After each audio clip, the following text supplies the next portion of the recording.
भाई पहले ही T20I मुकाबले में इंडिया ने अपनी मंशा जो है वो बिल्कुल भी साफ कर दी है कि वो कितनी तैयारी से T20I श्रृंखला में आए हैं। वो पूरी अपनी बदला लेने के लिए बेकरार है और ओडीआई सीरीज में भले ही भारतीय टीम ने गवा दिया हो, लेकिन इस बार T20I श्रृंखला तो भारतीय टीम जीतने ही वाली है। भले ही ये मुकाबला रद्द हो गया हो और बारिश के कारण वॉश आउट हो गया हो, लेकिन कहीं ना कहीं इस मुकाबले में अब हमें पता चल गया है कि आगे जाकर ये सीरीज इंडिया जो है वो विन करने वाली है। जिस तरीके से पाकिस्तान को, इन दो कौड़ी की पाकिस्तानियों को जो हर मुकाबले में लर्न मिलता है, यानी हर मुकाबले में ये लोग सीखते ही सीखते जाते हैं। रिजवान जिनको टीम से बाहर कर दिया गया, लेकिन इनकी टीम से बाहर जाने के बाद भी अभी भी पाकिस्तानी टीम हर मुकाबले में केवल और केवल लर्न कर रही है और विन इनका होने का नाम नहीं हो रहा। लेकिन एक बार फिर से अब यहां पर भारतीय टीम विन होने का मैं कहूं तो रास्ता ही नहीं छोड़ रही है। मतलब आप देखो, जहां पर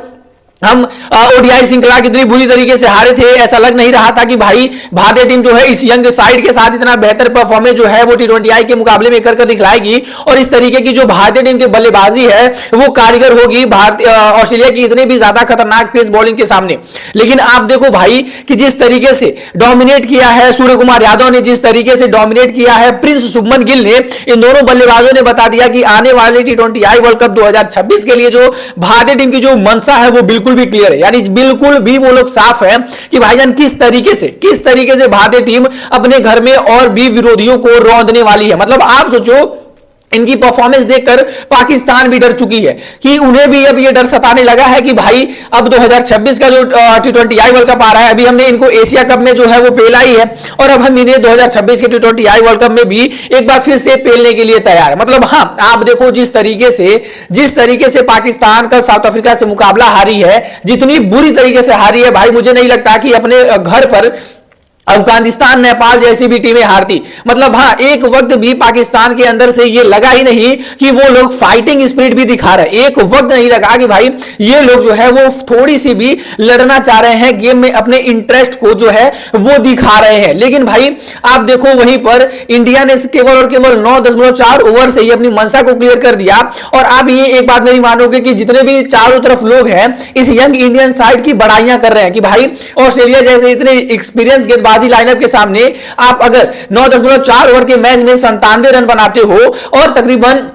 आपका जो रन रेट होता है वो 10 के पास होता है, यानी अगर मुकाबला और भी एंड तक जाता, अभी हमारे पास तिलक वर्मा थे, शिवम दुबे थे,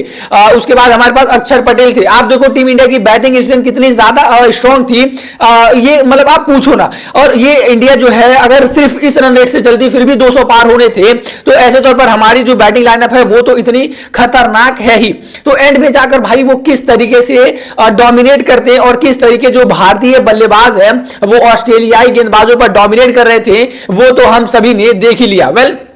आप देखो, कहीं ना कहीं पाकिस्तानियों की अब हालत सुधरने नहीं वाली है। पहले मुकाबले से पहले बहुत सारे लोग जो थे वो कह रहे थे कि जितने भी, खासकर मैं पाकिस्तानी जो मीडिया चैनल्स है मैं उनको खासकर से टारगेट करना चाहता हूं, मैं नाम नहीं किसी का लूंगा, लेकिन वो भाई कहते हैं क्या है कि इंडिया जो है वो सीरीज 3-0 से गंवानी है। इंडिया जो सीरीज है वो मुकाबले में अपना खाता नहीं खोल पाएगी। इंडिया जो है ये है वो, भाई उनके अपने टीम की जो परफॉर्मेंस है वो नहीं देखी जा रही इनसे। मतलब आप सोचो, अभी इनकी जो टीम है वो कल ही इतने बुरी तरीके से हारी है और कल ही साउथ अफ्रीका ने उनको रावलपिंडी में हराया है।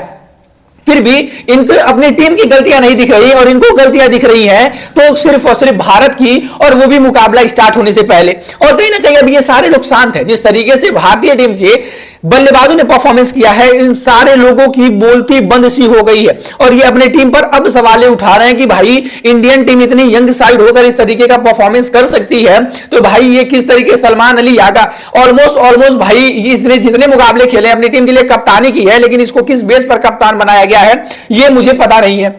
वहीं पर मैं बाबर आजम की यानी बबरू द किंग की भी मैं बातें करूंगा, जहां पर इनको साउथ अफ्रीका में पाकिस्तान के सामने इनको किंग बताया जा रहा था। किंग की वापसी हो रही है, किंग ये है वो है, मतलब इनकी इतनी ज्यादा हाई बना दी गई थी कि मानो भाई कितने बड़े इन्होंने काम कर दिए हों। और जब पहले मुकाबले में ये 0 पर आउट होते, पाकिस्तान मीडिया इतनी ज्यादा बेशरम है भाई, ये 0 पर आउट होते हैं तो ये नहीं कि भाई इनके बारे में कुछ और बातें की जाए, इनका सीधा कंपेरिजन विराट कोहली से कि विराट कोहली भी तो 0 पर आउट हुआ था, विराट कोहली ने भी तो ये है वो। अरे भाई मतलब एक बार उसके और विराट कोहली के अगर आंकड़े को उठाकर देख लोगे तो फिर तुम्हारी आंखें खुली और खुली की खुली रह जाएंगी। मुझे नहीं पता है कि जितने मुकाबले विराट कोहली ने फिनिश किए हैं, जितने मुकाबले विराट कोहली ने अपने कंधे पर भारतीय टीम को जीत दिलाया है, क्या उतने मुकाबले बाबर आजम, ये जो है तुम लोगों का बाबर आजम, कभी भी मुकाबले को जीता ना तो छोड़ो, उतने ज्यादा रन बना पाएगा, उतने ज्यादा कभी रन बना पाएगा जितने विराट कोहली ने मुकाबले को फिनिश कर रन बनाया है। वेल, कहीं ना कहीं पाकिस्तानियों की अब आंख खुली होगी और उनको यह पता चला होगा कि असली T20I वर्ल्ड कप की प्रिपरेशन किस तरीके की होती है और इस तरीके की अगर इनकी हरकत रही, क्योंकि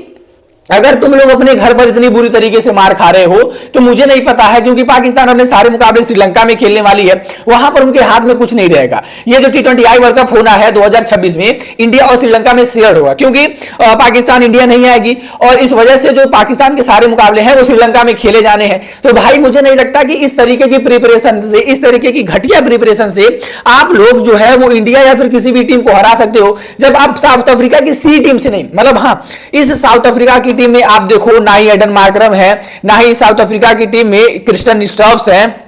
ना ही इसमें डेवॉल्ट ब्रेविस है, ना इसमें कगिसो रबाडा है, ना ही इसमें डेविड मिलर है, ना इसमें मफाका। भाई अब क्या लोगे? ये साउथ अफ्रीका की सी टीम थी जो उन्होंने अपने डोमेस्टिक क्रिकेट से उठा के लॉन्डो को यहां भेजा था और तुम लोग उनसे जो है वो मुकाबला गवा देते हो। तो अब आखिर क्या तुम लोग जीतोगे ही क्या? जब इनसे तुम सारे मुकाबले हार जा रहे हो तो फिर क्या जीत कर दोगे भाई? अगर वो तो बहुत ही ज्यादा शुक्र की बात है कि साउथ अफ्रीका के लिए ये मेन जो बल्लेबाज है, गेंदबाज है, वो नहीं थे। अगर इनके लिए मेन बल्लेबाज होते, डेविड मिलर फिनिश करने के लिए आ जाता, मार्करम आ जाता, भाई ये डेवॉल्ट ब्रेविस आ जाता, तो ये तो इन लोगों की भाई क्या ही बात थी भाई। मतलब आप देखो,